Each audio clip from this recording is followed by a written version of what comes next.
viewers, and welcome to Amateur Hour. I'm your host, Ben, the Amateur Exegete, and in today's episode, you'll get to see my interview of Rev N Fidel, a former Christian Scientist. And no, that doesn't mean he was a scientist who was also a Christian. But he'll talk about that some in our interview. Before we get to that, let me briefly discuss what's been going on in my world. In March, I posted 3 videos to my YouTube channel. The first was a look at one of my favorite contradictions in the Bible. The second was a response to Michael Jones on the use of 1st Enoch in the Epistle of Jude, and the third and final was a response to Jimmy Akin, a Catholic apologist who recently claimed in his debate with Bart Berman that Joseph, the father of Jesus, owned 2 homes. Go check them out when you have some time. I also recently published a book review of W. David Beck and Michael Licona's edited volume, Raised on the Third Day, Defending the Historicity of the Resurrection of Jesus. The volume was put together to celebrate Gary Habermas, a professor at Liberty University who is well known in the apologetics industry. Have a look at that when you get a chance. In addition to all of this, more episodes have been published on my podcast, Bible Study for Amateurs. This series of 10 episodes is looking at the Epistle of Jude, and I'm using the tools that I examined in episodes 11 through 20. Finally, I've been working on future projects, including more in the Musings on Mark series, and critical book reviews, and Season 3 of Amateur Exegesis, and much more. But Amateur Hour is not about me. It's about my guests. And today I'm going to be playing for you an interview that I recently did with Rev N Fidel. His background is fascinating, and some of his professional work played a role in my life, unbeknownst to me. So, without further ado, here is my interview of Rev N Fidel.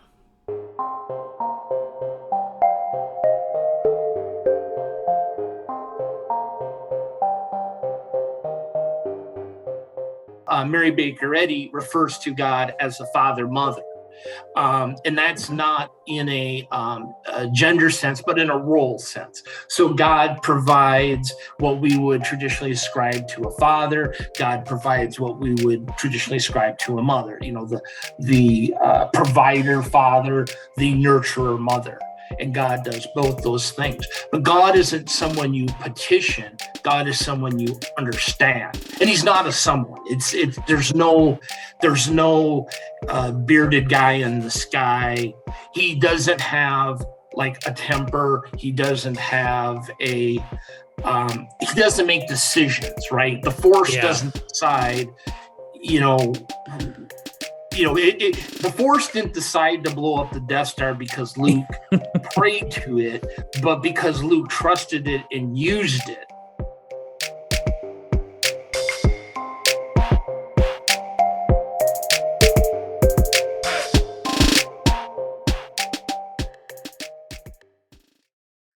Well, welcome to another Amateur Hour with the Amateur Exegete, and today I have the privilege of interviewing Rev N Fidel. So, Rev, thank you for being here. Take a few moments and just kind of describe who you are.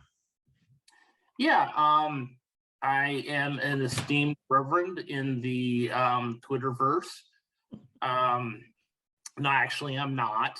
For those of you that may have thought that, I apologize. I actually am not ordained or never went to seminary, but I like to kind of pretend that I did. I enjoy being on the Twitter, and I started out just to kind of follow some of the religious people, but then I kind of saw that they were talking about a lot of crazy stuff. So then I swerved over more to the atheist side of things to see what they were talking about. And now I'm kind of just watching more TV these days, I guess. But But no, I've enjoyed a lot of the people I've met on Twitter, yourself included. I've learned a lot from your blogs and your videos, and continue to do so. As much jacking around as I do on Twitter, I do find the stuff that you do very edifying, and has added to my vast repertoire of knowledge. Well, that leads me to my very first question. Are bats birds? Why or why not? It depends, honestly, if you're at Chick-fil-A or Popeyes. I think at the end of the day, the Bible is very clear on this, that they're both winged creatures of flight, and they both taste like chicken. So if that's good, and I think about the only restriction you have with bats is you can't use the Polynesian sauce with them. I did not know that. Yeah, well, it's in the Greek or the Hebrew, one of those, or maybe the Aramaic, or the sheep herder one. I don't know. But okay, just don't put the Polynesian sauce on the bats. But I wish I had talked to you a week ago about this, because great, this is great. Yeah, you could have skipped that whole year in seminary where you covered the whole contradiction of birds being bats. But that's actually something that a while back we joke about that, where you graciously corrected me on, and I got to learn something about, and the other gentleman from Israel, Elisha. Yep. Mm-hmm. Yeah. He went into real big depth on that, and it's one of the common atheist memes, where the Bible isn't smart enough to know bats from birds. And I grew up in northern Wisconsin. Not a lot of those folks know the difference either. So it's not like the Bible is alone in that. And but it's a thing that a lot of folks make a lot of fuss about, and really, and correct me if I'm wrong, but the Hebrew just doesn't distinguish. It just winged creatures. Yeah, so exactly. That Hebrew word, it refers to anything with wings, as opposed to the distinction of bats and birds. Yeah, exactly. And that's why I brought it up, because of our sparring we did about a year and a half ago. Because even after that, took me to the mat. You cleaned my clock. You would poke me and be like, "How about those bat birds?" Yeah, I'll do that. If I can't beat someone, I'll wear them down with my tedious persistence. Oh, it works. It really does. So you grew up as a Christian Scientist. Correct. And so obviously that doesn't mean that you were a biologist who also subscribed to Christianity. What does it mean that you were a Christian Scientist? Right. So Christian Science is a church that was founded in about the 1880s by a lady named Mary Baker Eddy. And it blew up, actually. The church itself really took off in the late 19th century, early 20th century, even to the extent that Mark Twain wrote a series of articles about it in the Cosmopolitan magazine. And there's a published book that it's a series of his articles that he wrote about Christian Science, but there was a lot of religions, like the Shakers, and around that time in the 19th century. And what Christian Science focused on, or what kind of people took out of it the most, was faith healing, but not like Benny Hinn, but more through like prayer. And it's really kind of a Gnostic religion, in the sense that it focuses on understanding the nature of God, as opposed to understanding God's rules and regulations and the dogma. So the way I like to paint the folks is, it's like Star Wars, basically. It's like the Force, right? Okay. Luke Skywalker he's trying to understand the force. Hmm. It's not like he's praying to the force, but he has to understand it. He has to become one with it, as opposed to here's the force's 10 commandments that you have to follow, and Okay. you have to understand this because at the end of the day, the Jedis are a bunch of religious fanatics, right? Hmm. But they don't follow a dogma. It's like it's like the early Gnostic Christians, and which is where that term comes from. It's about knowing. It's not knowing whether or not God exists. It's knowing the nature of God. Yeah. How does God work? What does God do? So Christian Science kind of took that from, and they called it mesmerism back then, and it was kind of wacky. And and of course back then, a lot of folks were dying all the time, going to doctors. Their doctors were pretty sketchy and shaky back then. So people were looking for alternatives, and boom, here comes Christian Science. So it's really not Christian, and I know a lot of people will say, no true Scotsman, but and we'll discuss this, I'm sure, a little bit, but it really does not adhere to what most people would accept as Orthodox Christianity. Yeah, so let's kind of talk about that then. So in most Christians, especially those who claim to be Orthodox, when they talk about God, they talk about the standard features: omnipotence, omniscience, all those good omni words. Right. Immanence is another one. Um, what? How do Christian scientists view God? You mentioned faith healing. Mhm. Obviously, this is working through the power of God. Is it something Mhm. just from within you? Is it? I mean, is it external to you?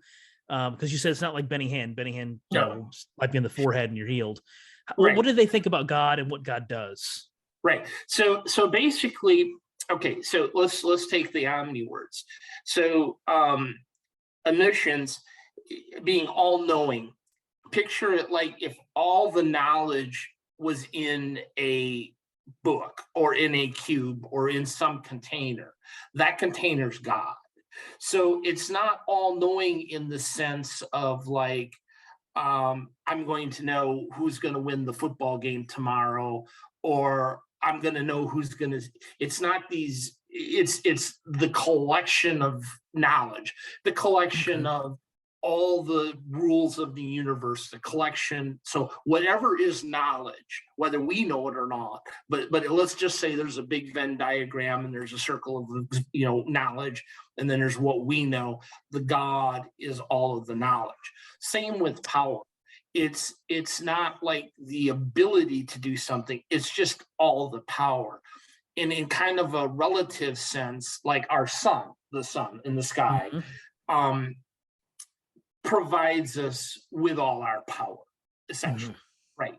And certainly not to the to the absolute degree, but 99.99999% of our energy and our power comes from the sun. And that's how they view, God. So is he like a personality? Is he an active agent, or he's just kind of this, kind of like you said, God's the the force, force. this passive that God flows? God has no humanistic, no personification. So God who? has, Go ahead. Go ahead. yeah. So for example, Mary Baker Eddy refers to God as the Father Mother. And that's not in a gender sense, but in a role sense. So God provides what we would traditionally ascribe to a father. God provides what we would traditionally ascribe to a mother. The provider father, the nurturer mother. And God does both those things. But God isn't someone you petition. God is someone you understand. And he's not a someone. There's no bearded guy in the sky. He doesn't have like a temper. He doesn't have he doesn't make decisions, right? The force doesn't decide, the Force didn't decide to blow up the Death Star because Luke prayed to it, but because Luke trusted it and used it and understood it, he was able to blow up the Death Star. So, I was going to ask, so there's no concept of prayer as most Christians envision it then? Not as like a prayer of what you would call petition, or supplication or something like that. Prayer is like a meditation. Prayer is like a time of trying to understand, like a Zen thing, perhaps, maybe, or a reflection and a getting closer. They always use the word atonement, which would say at one meant, so, and I don't think that's necessarily unique to Christian Science, but it's becoming closer to God as opposed to asking God or trying to whip up a super duper prayer or a unique way of asking him. So he's like, oh, okay, yeah, now the Packers need to win this weekend, You just alienated some of my viewers. Thank you for doing that. That's with the Packers reference. So, and we've kind of talked about this, but the word Christian, I guess, kind of suggests following Christ, this Jesus of Nazareth, right? But it sounds to me like this is kind of not even a secondary; it's just an afterthought. Like the word Christian just doesn't have any real content to it in terms of the beliefs of the movement. Well, that's not right. Not kind of. So like how like Southern Baptists treat like Jesus Christ, like Christ is his last name. Like he's Judas Iscariot, Jesus Christ, Jesus H. Christ, yeah, right. So Jesus is a man, and he's a man just like you or me. But like Luke Skywalker, perhaps he just was a way shower. Like Jesus demonstrated to us, like, you can do all this. And Jesus even says this, you can do greater things than I, with the mustard seed and moving mountains and all that stuff. So Jesus even says in the Bible that you could do more than me. So Jesus was just the guy that broke this glass ceiling, let's say. In corporate America terms. So we follow Jesus because he broke the glass ceiling. The Christ is the truth. The Christ is kind of that perfect man. So Christian Science sees us as materialistic. We're not following God. We're not spiritual and material. And then we transform into the perfect man. So Jesus became the Christ. Okay. So, Jesus was a man, a human. He died. Then, because of his kick-assness, he was able to overcome sickness, disease, death, and then become essentially the truth, the Christ. And that's kind of how it is. So the Christ is sort of the end product of our trials. As we learn, we evolve, we become more and more spiritual, we become more and more Zen, maybe. The Christ is something we strive to become. It's not Jesus' last name. No. Okay. Well, so this is not on the list of questions I sent you, but what role then does the Bible play, if any, in Christian Science? Well, yeah. So we have two textbooks. We have the King James Bible, and then the Christian Science, Science and Health, which is the key to the scriptures. So Christian scientists are probably the least literalist folks out there. And basically the Bible is this big puzzle book of like word games and metaphors and stuff like that. And I always say, so you would try to take these stories and find the underlying meaning that God was trying to give us in these stories. It's really not about a flood or this, it's about this instead. And so the Bible, and I didn't know it at the time, because when I was in the church, and I learned this later, that most of your books that break down the Bible are very systematic. They start in Genesis, or maybe they just deal with one book of the Bible. Yeah. The Science and Health does not take any sort of organized, structured attempt to make sense of the Bible. So it just kind of grabs whatever, cherry picks.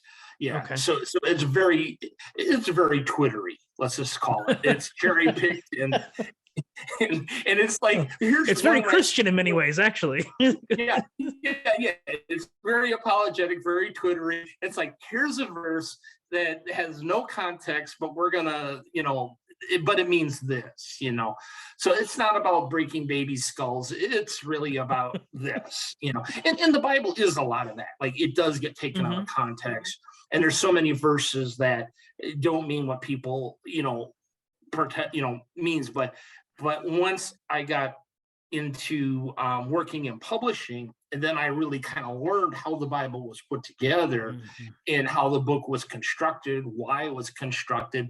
And I talked to some people that kind of told me, like, quit trying to put your perspective both. And there's a word that what do they call it? There's a word that historians use when we project our time frame and our understanding on anachronism. Author. Yeah, anachronism. See, that's why you're so smart. But yes, exactly. When they project onto biblical writers, that is a fault that both atheists and theists do.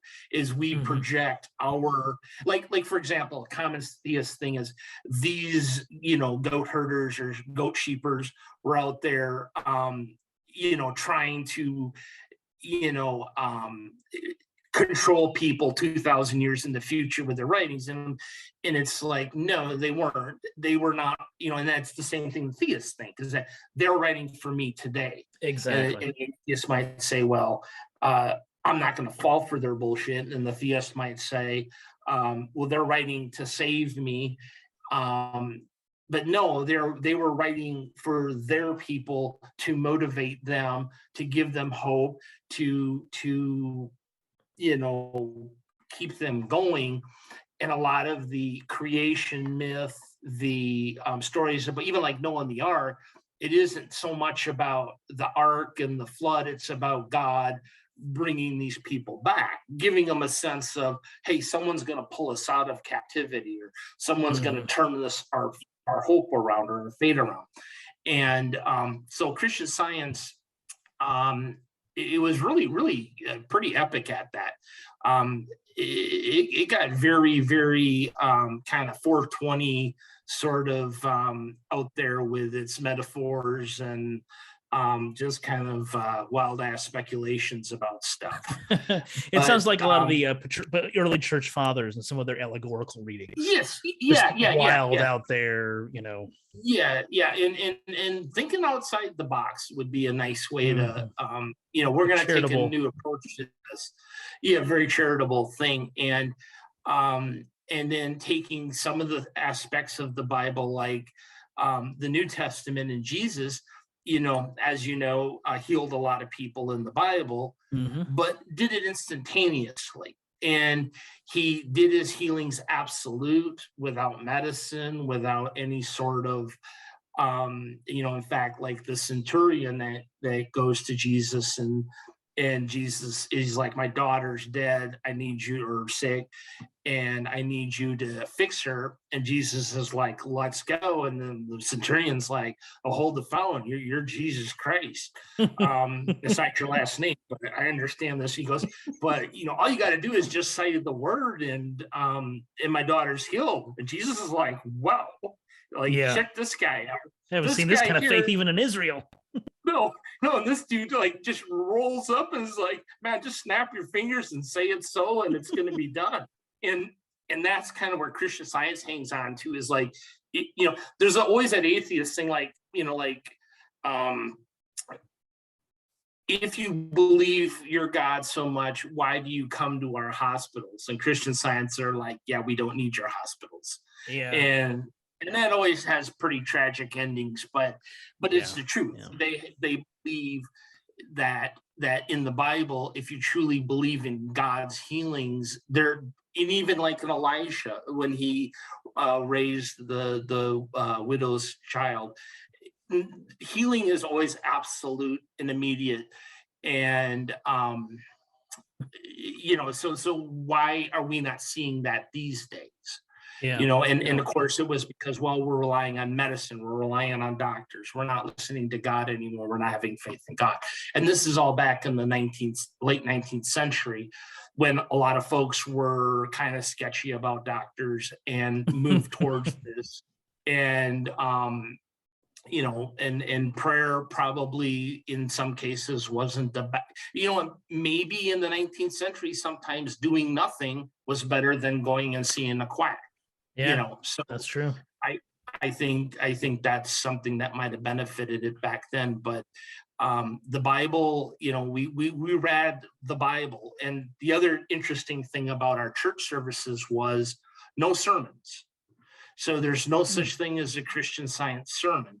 The mother church, which is the church out in Boston, every quarter would send out what they call the quarterly, and it would have the designated Bible readings in science and health, the corresponding science and health readings. It's like a lectionary. So instead of having pastors or preachers, you would have readers. And the first reader would start the service we would sing hymns or whatever. And then the first reader might say, here's some church announcements. And then the first reader the first reader would read the science and health, but the second reader would come in and read the Bible and would read like 4 to 6 verses of the Bible. And then the first reader would read the science and health. Now, these verses were supposed to somehow correspond, but I never drank enough at that age to see the correspondence. But I'd sit there and be like, right. And then that would be like one set, and then we have to do like 5 more. So then I was like, man, we got 5 more of this. But it was just readings, and that was it. Yeah. So literally every single Christian Science service every Sunday, exactly the same across the country. That's interesting. Yeah. Uniformity. Yeah. Which is also kind of telling too. Outside of the beginning announcements specific to that church, and they could pick like different hymns to sing, and like a bigger church might have a soloist that would sing, or we weren't, so we have to play this record of this guy named Kenny Baker. This guy named Kenny Baker. We had these our church had these we had a flag with 47 stars. It actually is probably worth a lot of money now, because it was it was in between New Mexico and Alaska or something like that. Hawaii ain't no state. That's right. And it had 47 stars. And for a while I was like, yeah, this flag has 47 stars. And then they're like, no, there's 50. And I was like, nah, 47. I counted them. I got nothing better to count the stars on this flag up there. It's 47 or 48 or whatever it was. So yeah, thanks. I got in trouble for that in school, but yeah. So the church services were very unique, and very they did that intentionally. So there wasn't a good pastor. You just had readers. And they just literally read. That was it. They didn't. No spin, no nothing. You read, that was, and then you sat down. So it was almost like a, I don't want to say an obligation, but it was like a duty in church. You would rotate through and be a reader, but you don't have to have people go through seminary. They don't have to really understand the theology. They just are reading it, and then something happens, and then people understand it. But mostly it's empty stares for what it seems like an hour and a half. And that's the church service, basically. So you're obviously no longer a Christian Scientist. Right. How long were you part of that movement? Pretty much until I was out of school, or high school, moved out of the house. And if I'm painting this church experience as extremely tedious and boring, it was. So, like the second I didn't have to go, I wish I could tell you something, more fancier, like I had this epiphany or I discovered science and like a phoenix, I was reborn. But I was just had enough of that shit. I was bored, and then as I got married, had kids, it just life, really got in front of me. But I always kind of hung on to the idea, and probably I've never believed in heaven. I've never believed in hell. And I didn't know this at the time, but I probably just was kind of like a deist, where I have this kind of like, there's a reason we're doing all this. I'm going to figure it out over the course of my life. This force that controls us, that does everything, thinks it's groovy when I'm nice to people. So I'm going to be nice to people and be all groovy and stuff. And that's kind of how I was. But, once I had kids, and like I'll tell you this too, Matt, Christian Science breeds some rugged sons of guns, if you know what I mean. Like you go through life without aspirin and ibuprofen. You don't even know this stuff exists. And it's like, like my wife would be like, "Oh, you have a headache, you should take ibuprofen." I'd be like, "Yeah, I don't know, what is that?" And then she'd be like, "Well, do I have to like take 10 of these or 5 of these or whatever?" And she's just like, "What do you do?" And I just said, "I think about Mary Baker Eddy, and in 3 to 5 days my headache goes away," and so Hallelujah. Hallelujah. You get pretty tough, but once I had my own kids, then I certainly was like, yeah, I'm not gonna let them. And things like earaches, like literally like earaches. I had no idea that you could just go get a whatever it was and get that cleared up in like a half hour. And I was like, "Oh, no. You got to sit there and you got to cry at night for a few nights." And then for some reason, my mom let us have Vicks Vapor Rub. I don't know. Apparently that was, yeah, like Vicks Vapor Rub. Yeah, there was a loophole, but it doesn't help with earaches, I don't think. But we had Vicks Vapor Rub over. So even to this day, I'll be like, I'll get a sense of like everything's gonna be okay if I smell Vicks Vapor Rub. But we and my dad, my mom was very, very rigid. My dad's religion was don't piss your mom off. But my dad would like wake me up at 2 a.m. and be like, "Hey, you want some candy?" And I'd be like, "Sure." And he'd be like, "Hey, let's go downstairs and have some candy." So he'd take like Contact or whatever. And I didn't know this at the time, and be like, "Yeah, here, I made you this candy drink here." And so I'd end up, take some medicine that way. But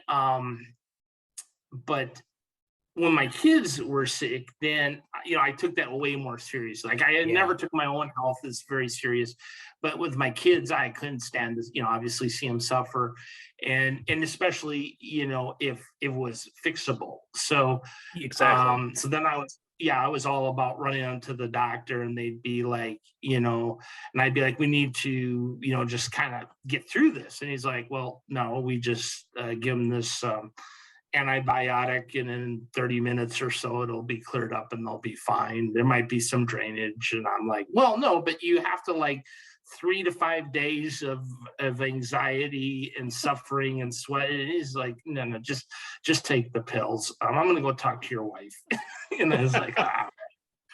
So that's kind of what kind of woke me up to it. And then as I got older, and then all these people just started getting sick and passing away, and then you kind of say, "Hey, I'm kind of been running a spreadsheet here, and I see some trends, and this just doesn't work." And the one nice thing I feel about my religious experiences, I've never ever thought someone was going to go burn in hell for how they lived their life or what they did.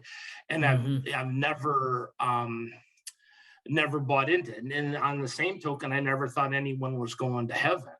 and or anything like that. So it's always been more of a personal quest or personal struggle for me, rather than worrying about what other people are doing or how other people live their lives. So I've never had that like evangelical. I've never been on the street corners yelling at people, at least for religion. I can imagine you having some pretty choice words with people on the street corner. Yes. So, is there anything you miss about it? No. I like waking up on Sundays and being happy, and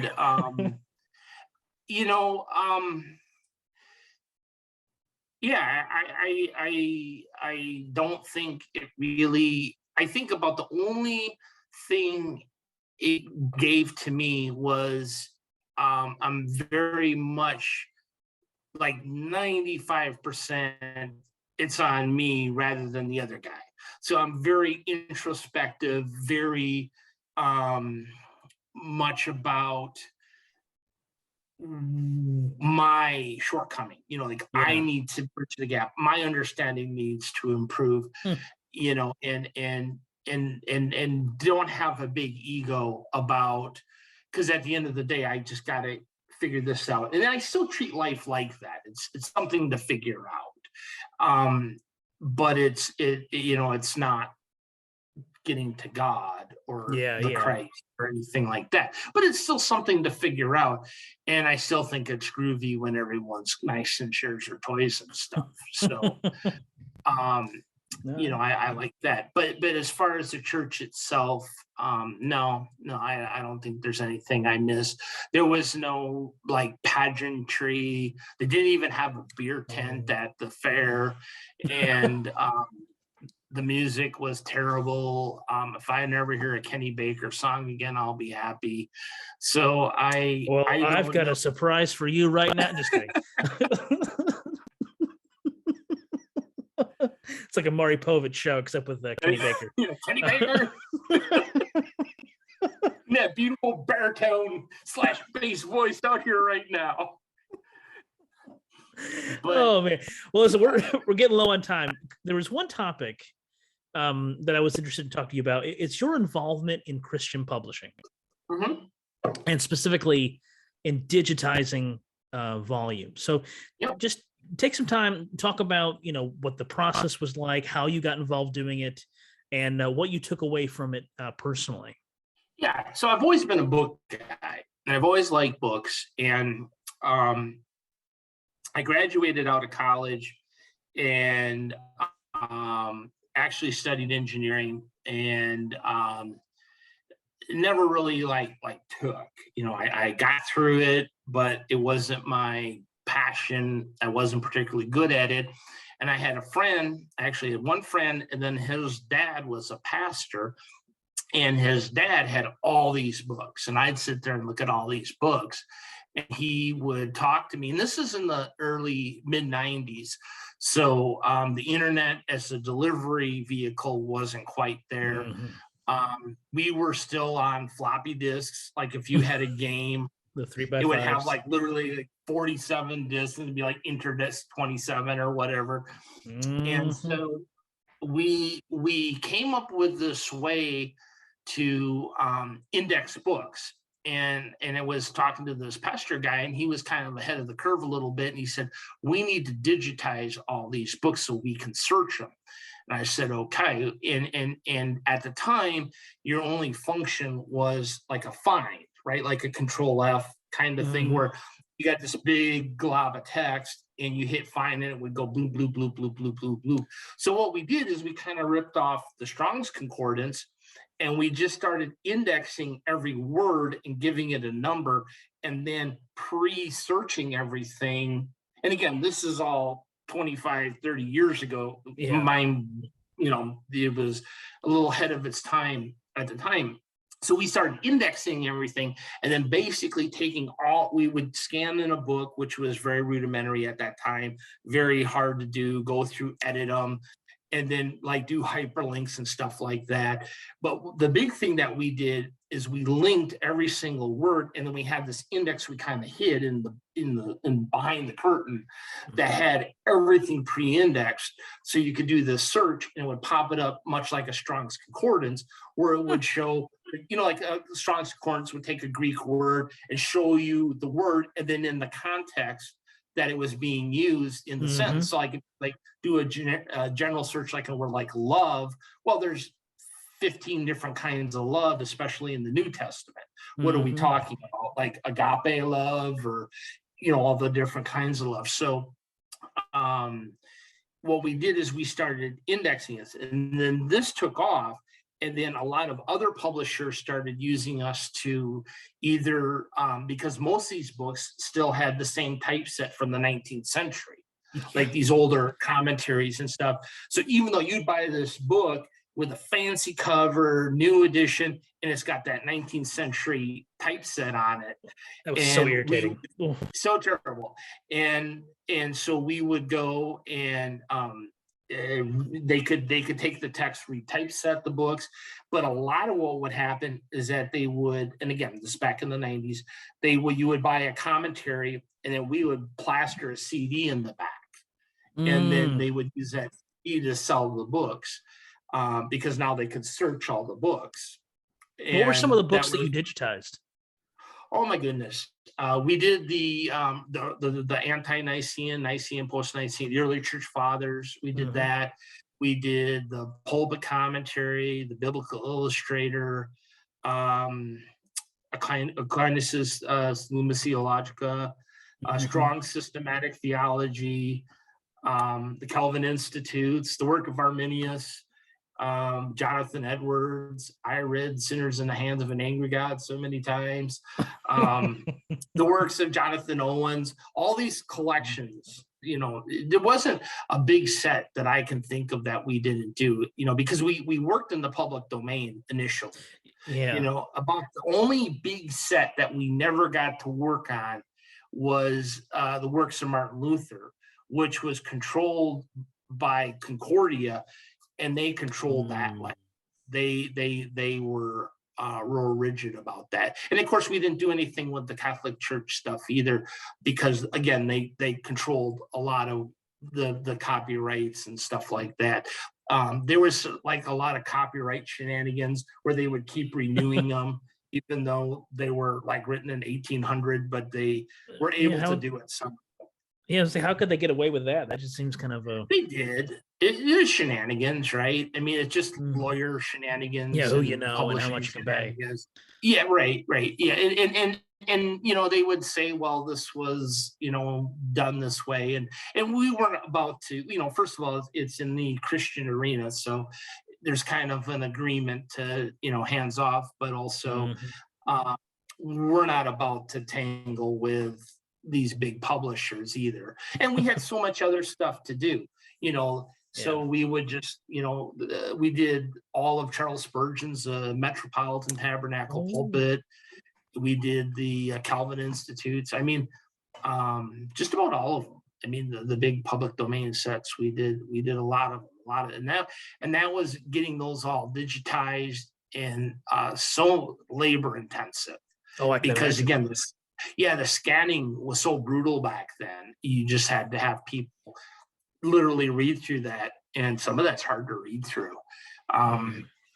Yeah, you read through the Calvin Institutes, and then you're just like, I probably converted a lot of atheists. My editors probably going through the Calvin Institutes are like, I definitely am not a part of this anymore. And I'm like, okay.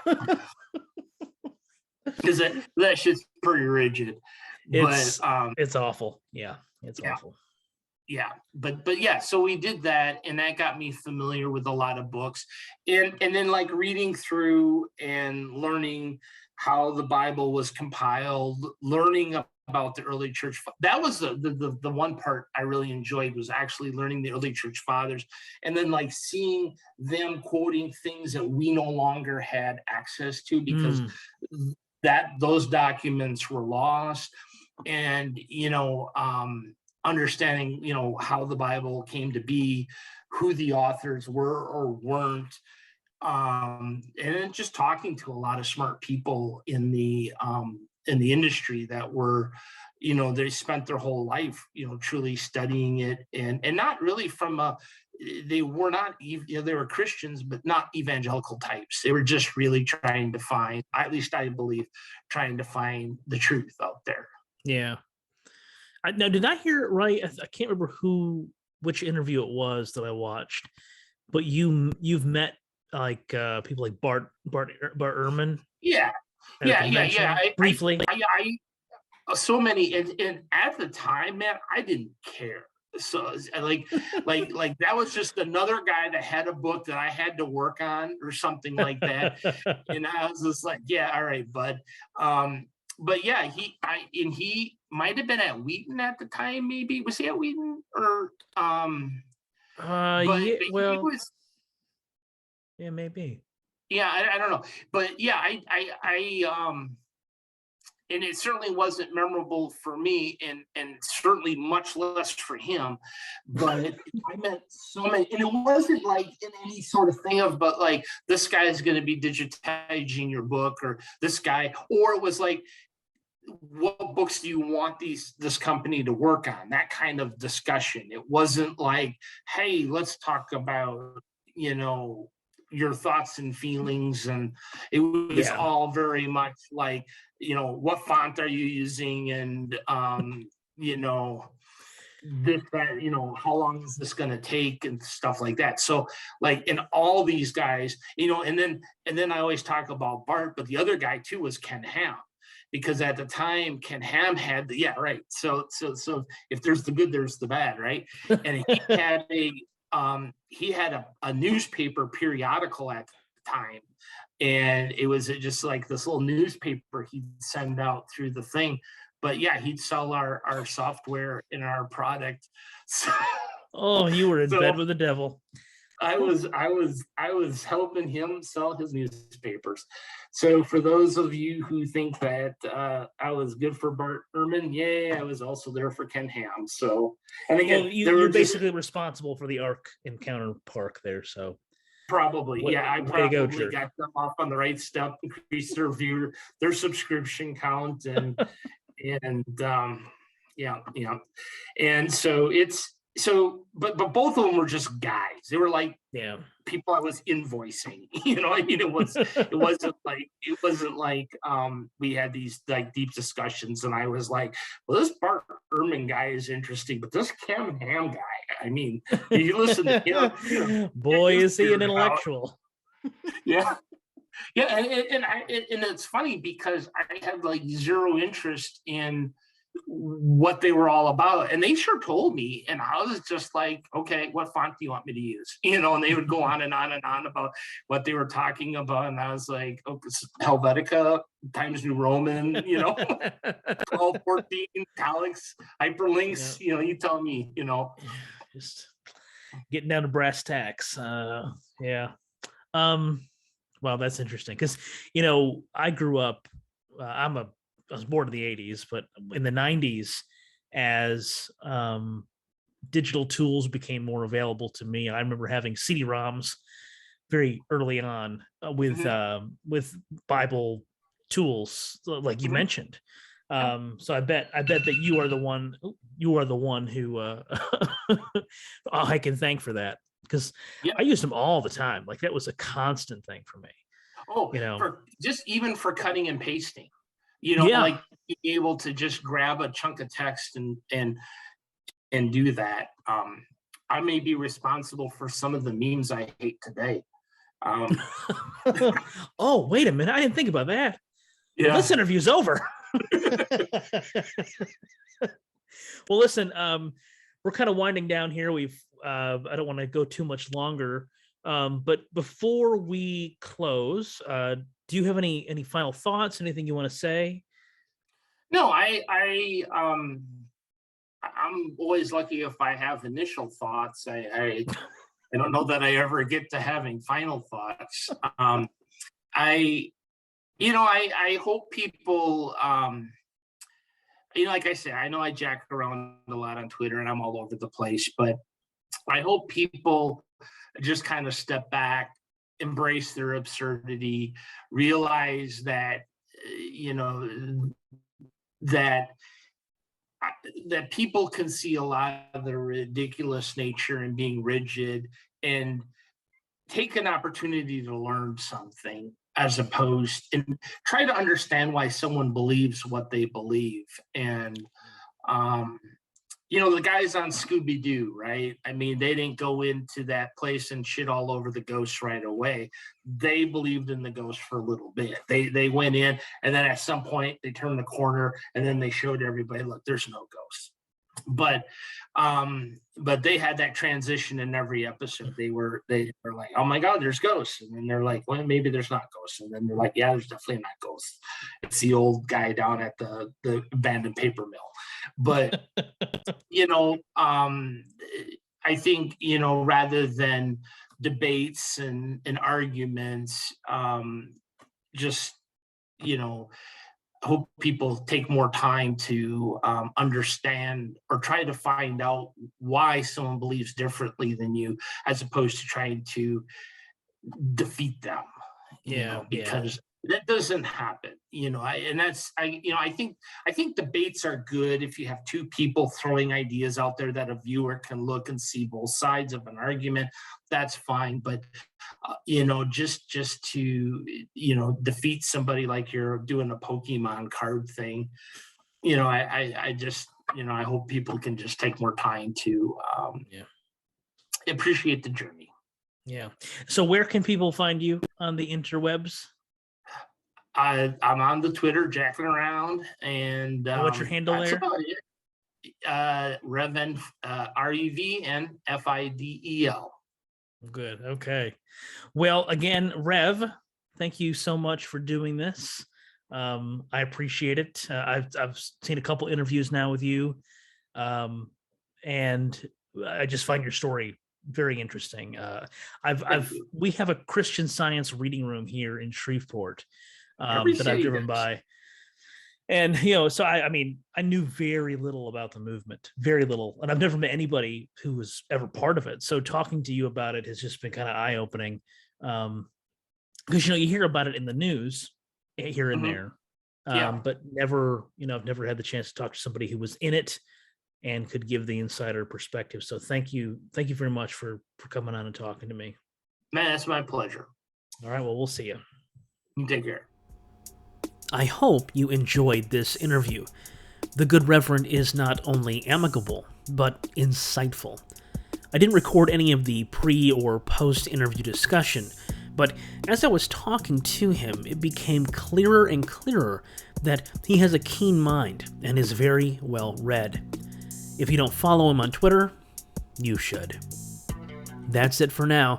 Thanks for joining me on this episode of Amateur Hour with me, Ben, the Amateur Exegete.